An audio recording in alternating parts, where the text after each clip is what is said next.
बरं, आता नाराजगीचा विषय चाललाय तर थोडंच तुमच्याकडे येते. मधल्या काळामध्ये तुमचेही कार्यकर्ते नाराज होते. ज्यावेळी हर्षदा शिरसाट यांचं नाव पुढे येत होतं उपमहापौरमधून. पण मात्र नंतर अचानक आपण बघितलं की जंजाळ हे नाव पुढे आलं आणि त्यानंतर काही कार्यकर्ते तुमचे हिरमुसले आणि खास करून तरुण वर्ग जो आहे तो हर्षदा यांच्या मागे होता. आणि या सगळ्याचा परिणाम कुठेतरी तुमच्यावरही थोडासा जाणवत होता की थोडीशी नाराजगी आलेली. काय नाही, तसं सांगाल काही नव्हतं. त्याबद्दल? बघा, हे मी तुमच्या चॅनलला स्पष्टपणे सांगतो. तुम्ही कधी एकनाथ शिंदे साहेबांना विचारा, मी माझ्या मुलीचं नाव पुढे केलं होतं का? नाही. मी तिचं नाव घेतलं होतं का? नाही. नगरसेवक झाली ना, करू द्या ना काम. माझा मुलगाही नगरसेवक मागच्या वेळेला होता, ह्याही वेळेला नगरसेवक आहे.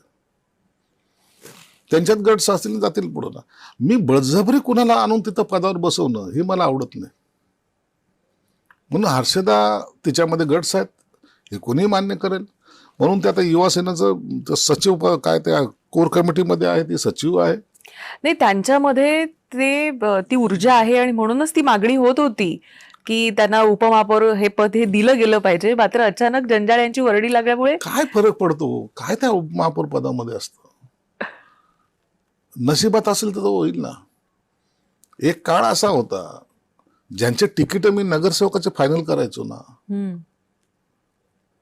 ते नंतर आमदार झाले, मंत्री झाले, खासदार झाले आणि मला पहिलं नगरसेवकाचं तिकीट मागायला त्यांच्याकडे जावं लागलं. किती राजकारणामध्ये चेंजेस आला. म्हणजे ज्यांचे तिकीट मी नगरसेवकाचं फायनल करायचो, चल तुला इकडे दिलं, तुला तिकडे दिलं असं म्हणायचो. एक दिवस असा आला की मला त्यांच्याकडे तिकीट मागायला जावं लागलं, नगरसेवकच.